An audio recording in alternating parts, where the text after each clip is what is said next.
The afternoon sun was beginning its slow descent, painting the quiet suburban street in long, soft shadows. It was the kind of peace that felt earned, a comfortable silence that had settled over the neighborhood over decades. Inside a backyard enclosed by a sturdy 6-foot wooden fence, that peace was cultivated with deliberate care. This was Alara's sanctuary, and she was its devoted caretaker. She knelt on a foam pad, her fingers working gently in the dark, rich soil around the base of a prize-winning rose bush.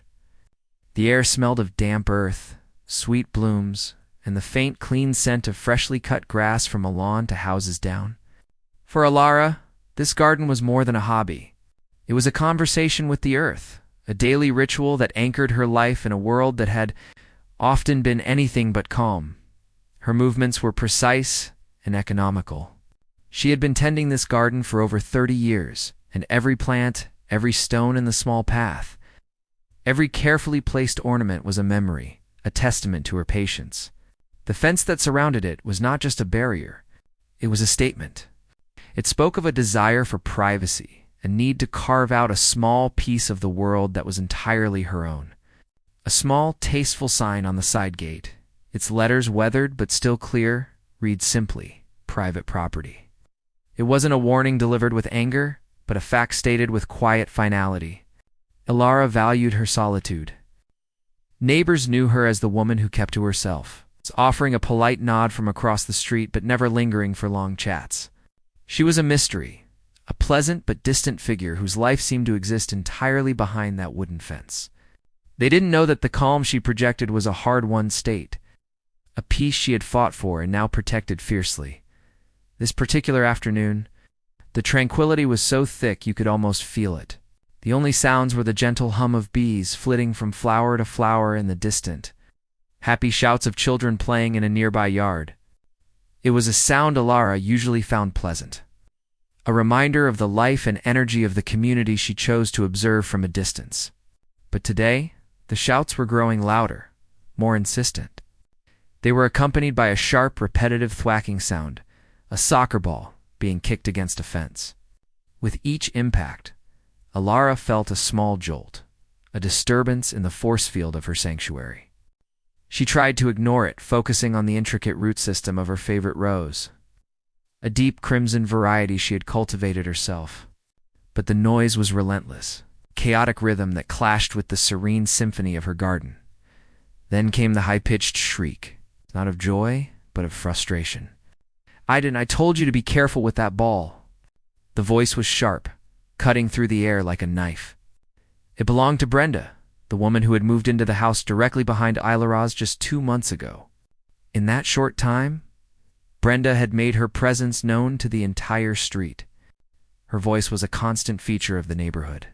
Whether she was yelling at her son, talking loudly on her phone in the driveway, or complaining to anyone who would listen about the inefficiency of the mail carrier or the quality of the local schools, she moved through the world with a cloud of noisy energy. Stark contrast to Alara's quiet stillness.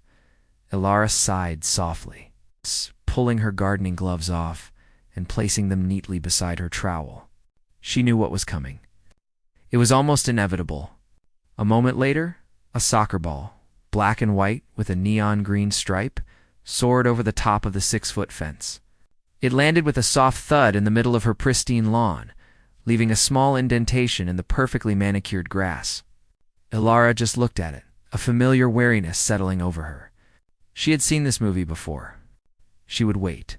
Eventually, Brenda would come to the front door, apologize perhaps half-heartedly, and she would retrieve the ball for the boy. It was a minor inconvenience, a small price for the privacy she enjoyed, but Brenda did not go to the front door. From her vantage point, she had seen something that changed her plan entirely. The side gate, the one the garden service used, was slightly ajar. It had been left unlatched that morning, a rare and uncharacteristic oversight. For most people, this would still be a clear boundary. A gate, even if open, is an entrance to a private space. But Brenda did not see it that way. To her, the open gate was an invitation, a solution to her problem that didn't require the inconvenience of politeness.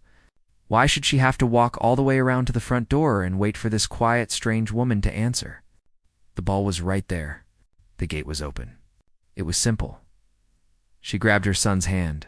"Come on, Aiden. We'll just get it. It's faster this way." The boy, perhaps sensing this was against the rules, hesitated. "But Mom, that's her yard." "Don't be silly," Brenda said, her voice a mix of impatience and authority. "It's not a big deal. It's just a ball." She pushed the gate open, the metal latch scraping softly against the wood. The sound seemed unnaturally loud in the quiet of the garden. She stepped onto the flagstone path that led into the heart of the yard, her eyes fixed on the soccer ball in the middle of the lawn. She didn't pause to look at the rose bushes, the stone bird bath, or the small, comfortable bench tucked under a maple tree. She saw only an obstacle course between her and her objective. She was a woman on a mission, completely and utterly oblivious to the violation she was committing. The world, in her mind, was a place that was supposed to bend to her convenience, and this backyard was no exception. She was halfway across the lawn, her shoes leaving faint prints on the dew-kissed grass, when a voice stopped her. It wasn't loud. It wasn't angry. It was calm, clear, and carried an undeniable weight that cut through her self-absorbed mission. "Can I help you?" Brenda froze, her hand outstretched toward the ball. She spun around, her face already twisting into a defensive scowl. There, standing by her rose bushes, was Alara. She was wiping dirt from her hands with a small cloth, her expression unreadable. Her posture was relaxed, but her eyes were fixed on Brenda with an unnerving intensity. She wasn't looking at an intruder with fear or anger.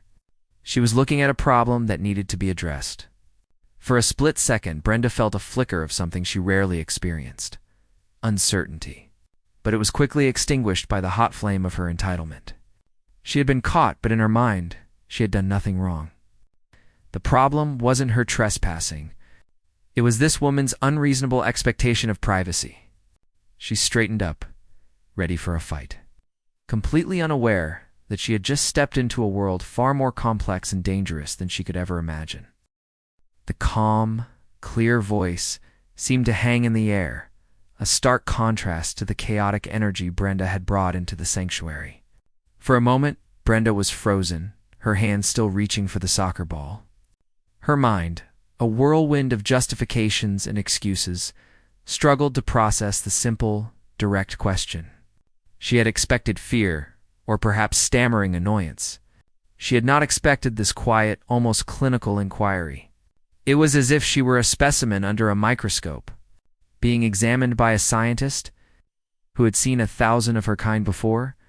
The flicker of uncertainty in Brenda's eyes was swiftly extinguished, replaced by the hot, familiar flame of indignation.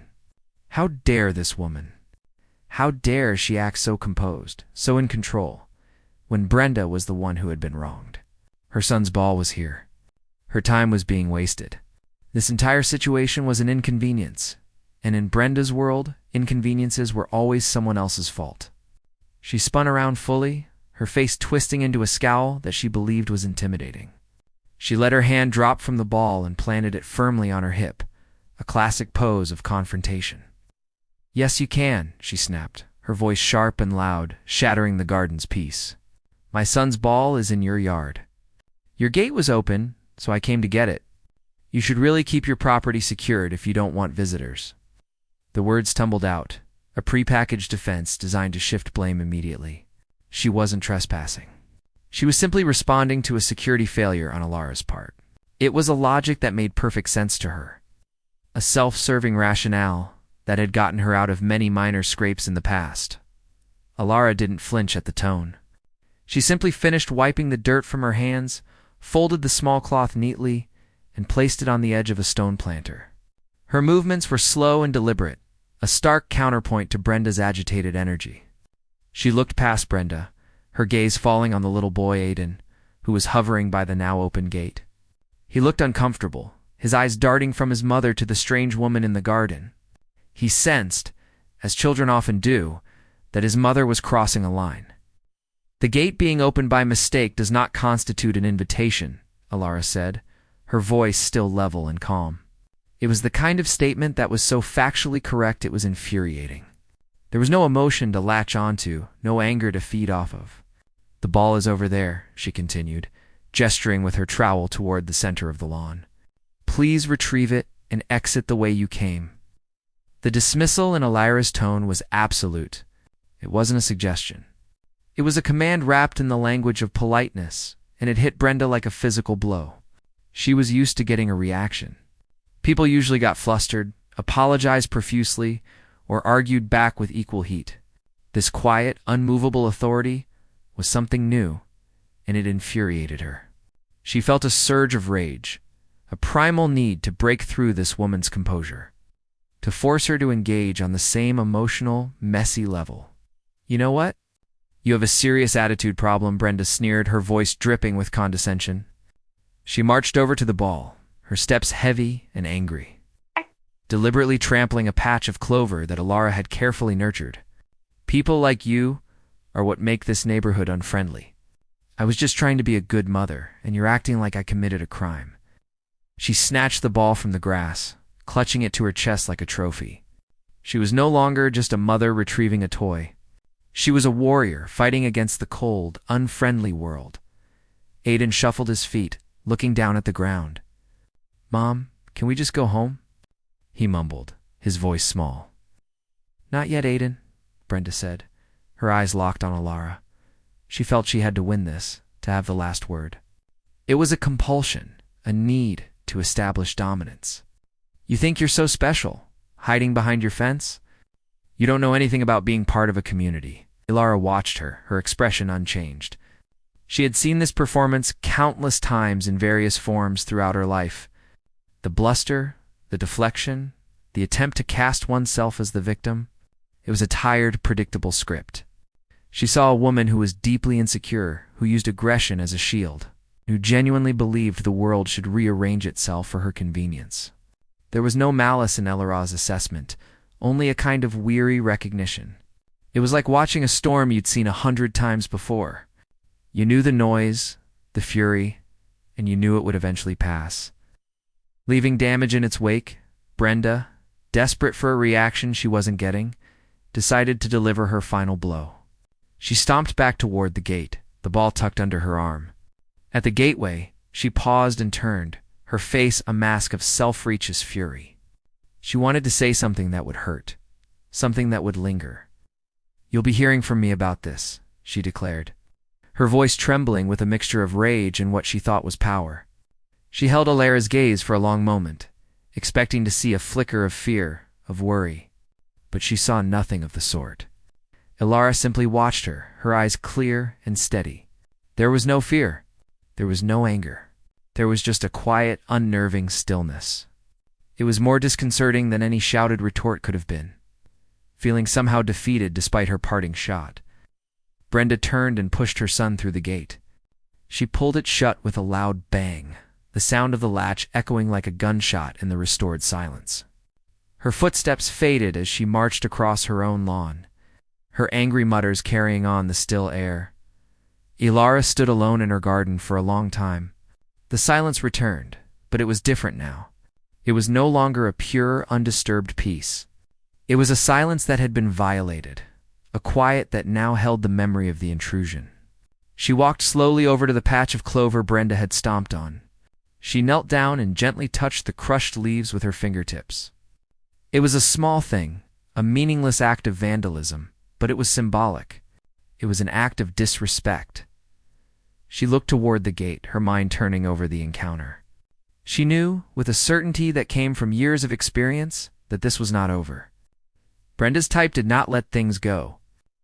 They nursed their grievances, stoking their sense of injustice until it became a roaring fire. The threat "you'll be hearing from me about this" was not an empty one. It was a promise of future conflict. A faint, almost imperceptible change came over Elira's face. The calm, passive observer receded, and in its place was something else. Her jaw tightened almost imperceptibly. Her eyes, which had been placid and weary, now held a sharp, focused glint. It was the look of a person who had been pushed too far, not by a single act, but by the sheer, unapologetic arrogance of it. She had not gone looking for a fight, but one had been brought squarely into her sanctuary, and she had no intention of losing. She had spent a lifetime building walls, literal and metaphorical, to protect her peace, and she would defend them with everything she had. Brenda had no idea that in trying to assert her own power, she had just woken a giant. The slam of the gate echoed in Brenda's ears long after she had stormed back into her own house. The sound was satisfying, a punctuation mark on a sentence she felt she had delivered with power. But as the minutes ticked by, the satisfaction began to curdle into a simmering resentment. She paced in her living room, the plush carpet doing little to soften her angry steps. Her son Adon had retreated to his room with his tablet. Wisely sensing that his mother was a storm best weathered from a distance, in Brenda's mind. She replayed the scene, but with each replay, her role became more heroic and Alara's more villainous. She wasn't a trespasser. She was a concerned mother retrieving her child's property. Alara wasn't a homeowner defending her space. She was a cold, hostile woman, a bitter recluse who took pleasure in intimidating others. The calmness of the older woman, which had been so disconcerting in the moment, was now reframed as smug arrogance. Brenda's anger needed a target, and Alara was the perfect bullseye. She had been disrespected, made to feel small in her own neighborhood, and she would not stand for it. Her first call was to the Homeowners Association. She knew the president, a portly man named George, who was terrified of conflict. She laid out her case, her voice dripping with manufactured outrage. "She's just so unfriendly, George. Her fence is practically a fortress. And the way she spoke to me, in front of my son, it's creating a hostile environment." George, as expected, hemmed and hawed, promising to look into it and send a strongly worded letter. Brenda knew it was useless. A letter was not the justice she craved. She needed something more immediate, more impactful. Hanging up the phone, a new, more decisive plan formed in her mind. She would escalate. She would bring in the real authorities. She picked up her phone again, her fingers tapping with purpose. She didn't call 911. That was for emergencies. But she found the non-emergency line for the local police department. As the phone rang, she took a deep breath, slipping into the role she had decided to play, the victim. "Police non-emergency, how can I help you?" A calm, professional voice answered. "Yes, hello," Brenda began, her voice trembling slightly with an emotion she was faking. "I need to report a situation with my neighbor. I'm just so shaken up." She launched into her story, carefully crafting each sentence to maximize her own innocence and Alara's perceived threat. She explained about the soccer ball, conveniently leaving out the part about the open gate and her decision to walk through it. In her version, she had simply knocked on the front door to ask for the ball back. And this woman, she exploded, Brenda said, letting a tear she had summoned well up in her eye. She started yelling at me, calling me a terrible mother, saying I was trespassing. She was so aggressive, her eyes. They were just full of hate. I was honestly afraid for my safety. And my little boy was right there. She paused for dramatic effect, letting the silence hang heavy. She threatened me. She said, "You'll be hearing from me about this." And it wasn't a friendly statement. It was a threat. I'm scared to even go into my own backyard now. I don't know what she might do. The operator on the other end took down the details, her voice remaining neutral but professional. "Okay, ma'am? We can dispatch an officer to take a report and mediate if necessary." "Thank you," Brenda said, wiping away her fake tear. "Thank you so much. I just feel so unsafe." As she hung up, a triumphant smile spread across her face. She pictured the scene, a police car pulling up, its lights silently flashing. The officer, a figure of authority, knocking on Alara's door. She would watch from her window as the quiet, arrogant woman was forced to answer for her behavior. It would be a public shaming, a moment of pure vindication. She had wielded the law as a weapon, and she was certain she had one. An hour later, she saw it. The squad car, a clean white vehicle with the city's seal on the side, rolled slowly down the street and parked directly in front of their two houses. Brenda's heart pounded with excitement. She peeked through the blinds, watching as a young officer with a neat haircut and a serious expression got out of the car. He looked official, important. He was her champion. He walked up to Alara's front door first. Brenda frowned. Why was he going there first? Shouldn't he be coming to get her side of the story, the victim's story? She watched as he rang the doorbell. A moment later, Ilara opened it. She wasn't in her gardening clothes anymore. She wore a simple, elegant blouse and slacks. She looked calm, composed. Brenda couldn't hear the words, but she could see the interaction. The officer spoke, and Ilara listened, nodding occasionally. Then, Ilara began to speak. Her gestures were minimal, her posture relaxed. Brenda felt a surge of irritation. Why wasn't she flustered? Why wasn't she stammering or getting defensive? Then Brenda saw something that confused her. The officer's posture changed. He straightened up, his shoulders squaring. He took a small step back. His professional demeanor was still there, but it was now layered with something else. It looked an awful lot like respect. He listened to Ilara for another minute, nodding intently, as if receiving instructions from a superior. That was enough. Brenda wasn't going to stand by and let this woman manipulate the situation. She threw open her front door and marched across the lawn, ready to deliver her performance. To make sure the officer heard the truth, "Officer, thank you for coming," she began, her voice loud and confident as she approached the porch. "This woman, ma'am," the officer interrupted, turning to face her. His tone was not the friendly, accommodating tone she expected. It was sharp, serious, and it was directed entirely at her. "Is there a problem here?" Brenda was taken aback. "Yes, there's a problem. I'm the one who called you. This woman, she threatened me." She was aggressive, and she stopped because Ilara had spoken from her doorway, her voice carrying a quiet authority that silenced Brenda's tirade. "No problem at all." "Officer," Ilara said, her eyes fixed on Brenda. "I believe this is my neighbor Brenda. She was in my backyard earlier today, without my permission. When I asked her to leave, she became quite upset. And now it seems she has called you with a false report." There was no accusation in her tone, only a calm statement of fact. Then she added the final, disarming blow. "But I'm sure it was just a misunderstanding. Isn't that right, Brenda?" The question hung in the air, a trap wrapped in a polite inquiry. Brenda felt the eyes of the officer on her, no longer sympathetic, but suspicious. She opened her mouth, but no words came out.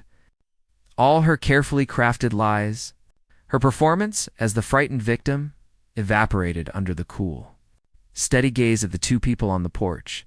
The officer looked from Brenda's stunned face to Ilara's composed one, and his expression hardened with a dawning horror for what he was now realizing.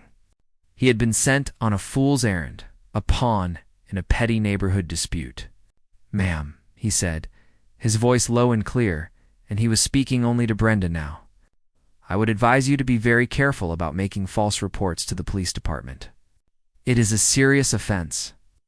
He then turned back to Ilara, his entire demeanor shifting once again, this time to one of profound deference. "Ma'am, I am so sorry to have bothered you."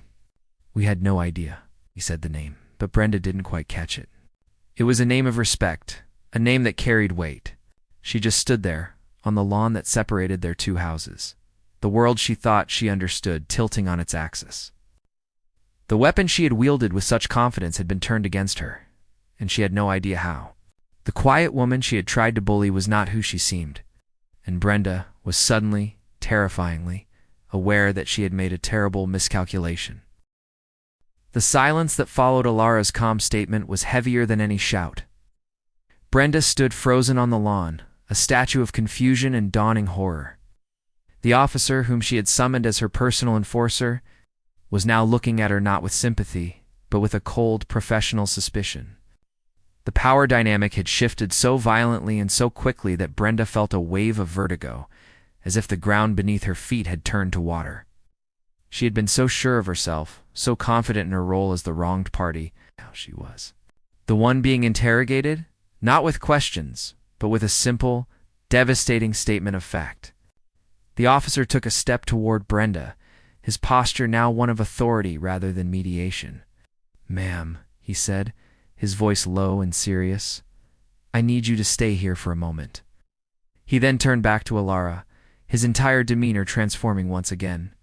The hardness in his eyes melted away, replaced by a look of profound, almost awestruck respect. It was a look Brenda had never seen a police officer give a civilian before. "Mrs. Warren," he said, his voice softer, laced with an apology that went far deeper than a simple mistake. "I am so sorry to have bothered you. We had no idea it was you." The name hung in the air, unfamiliar and strange. Warren. Brenda's mind scrambled, trying to place it. Was she someone's wife? A local business owner? Didn't fit. The level of respect the officer was showing was off the charts. This wasn't how you treated the woman who owned the local bakery. This was how you treated a mayor, a governor, someone of actual importance. Brenda's confusion must have been plain on her face because the officer turned back to her, his expression now a mixture of pity and stern warning. He seemed to be making a decision, deciding just how much he should spell out for this woman who had so clearly stumbled into a hornet's nest of her own making. "Ma'am," he began, choosing his words with extreme care. "Do you know who this is?" He gestured with his thumb toward Ilara, who remained standing in her doorway, a silent, powerful observer. Brenda could only shake her head, her throat too tight to form words. "This is Ilara Warren," the officer said, and the way he said the name, with its full weight and history, made it sound like something from a history book. "Retired Justice of the State Supreme Court." The words hit Brenda like a physical blow. The air rushed out of her lungs. Justice. Supreme Court, her mind reeled, refusing to process the information. The quiet gardening woman in the sensible shoes? The woman who tended roses and kept to herself? It was impossible. It had to be a mistake. But the officer's face was dead serious. There was no hint of a joke. "She served on the bench for 20 years, the officer continued, driving the point home. "She wrote more than a few majority opinions that are still cited today. She's one of the most respected jurists in this state's history." He paused, letting the sheer scale of Brenda's miscalculations sink in. Then he delivered the final, crushing blow. "The same court that, among many other things, helped define the state's trespassing and harassment laws. The very laws you called to report being broken." A small, strangled sound escaped Brenda's lips. The world tilted, and for a terrifying second, she thought she might faint right there on the lawn. All her anger, all her self-righteous fury, all her belief in her own victimhood, it all collapsed into a pile of smoldering ash. She hadn't just picked a fight with a grumpy neighbor. She had tried to use the law to intimidate one of the people who had helped write it. The irony was so thick, so suffocating, she could barely breathe. Ilara would not move from her doorway, finally spoke again. Her voice was still calm, but now it carried a note of finality, a quiet, chilling precision. "Officer, perhaps it's also worth mentioning to my neighbor that I have security cameras. They cover the front porch, the side gate, and the entire backyard." The officer nodded, his gaze returning to Brenda, who now looked as pale as a ghost. "That's right, ma'am. Cameras. High definition. With audio. So, we have a very clear record of you opening that gate, walking into her yard, and the conversation that followed.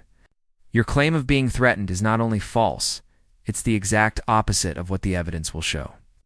Brenda felt a cold dread wash over her, starting in her head and trickling down to her toes. The cameras. Of course, there were cameras. A woman like this, a woman who valued her privacy so highly, would absolutely have cameras. Her story, her entire fabricated narrative of being a frightened victim, was not just disproven. It was recorded for posterity. She hadn't just dug herself a hole. She had dug her own grave and was now standing in it, waiting for someone to push the dirt in on top of her. I, she stammered, but there were no words. No excuse, no justification, no lie. She could tell that would undo this. The full weight of her situation crashed down on her. Making a false police report was a crime. Doing it against a retired Supreme Court justice, that wasn't just a crime, it was an act of profound public stupidity. She could be fined. She could be arrested. She could have a criminal record. All because she couldn't stand the thought of being told no in her own backyard. The officer seemed to take a small measure of pity on her. His voice softened slightly, but the warning remained. "Look, Mrs. Warren has been kind enough not to press charges. For now, but I am officially advising you to drop this. Do not call us again about this. Do not speak to or contact Mrs. Warren for any reason. If you do, we will be back, and it won't just be for a chat. We will be here to take a formal report for harassment and filing a false police report. Do you understand me?" Brenda could only nod, her head moving mechanically up and down. Her eyes were wide with a terror that was finally truly genuine. "Good," the officer said, his tone all business. He turned back to Alara and gave a short, respectful nod. "Mrs. Warren, thank you for your time. Again, my apologies for the disturbance." Alara gave a slight, almost imperceptible nod in return. "Thank you, officer. I appreciate your prompt and professional response." With that, she gently closed her front door. The soft click of the latch sounding like the final gavel in a trial Brenda had lost spectacularly.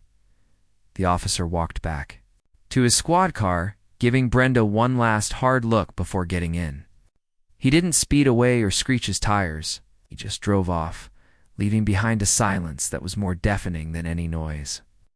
Brenda was left alone, standing in the middle of the lawn, the sun feeling cold on her skin. The neighborhood, which had once been her kingdom to rule, now felt like a courtroom where she had just been found guilty. She could feel the curtains twitching in the windows of the neighboring houses. She knew they had seen everything: the police car, the confrontation, her public humiliation. Her legs felt like lead as she turned and walked back to her own house. There was no angry stomping this time, no self-righteous march. There was only a slow, shuffling walk of shame. Each step was a reminder of her own arrogance, her own stupidity. She had seen a quiet woman and mistaken her silence for weakness. She had seen a private yard and mistaken it for a public right-of-way. She had wielded the law like a toy, only to find she was challenging its master.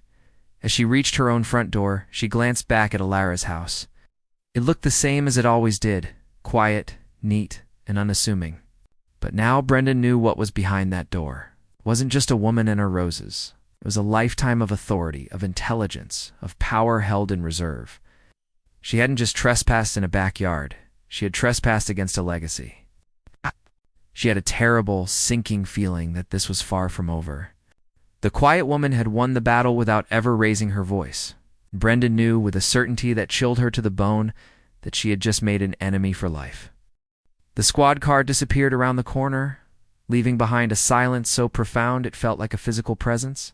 Brenda stood frozen on the lawn, the setting sun casting long, distorted shadows that seemed to mock her. The world, which had felt so solid and predictable just an hour ago, now seemed thin and fragile, like a stage backdrop that could be torn away at any moment. The words of the officer echoed in her mind, a relentless drumbeat of humiliation. Retired Justice of the State Supreme Court. Security cameras, false police report, each.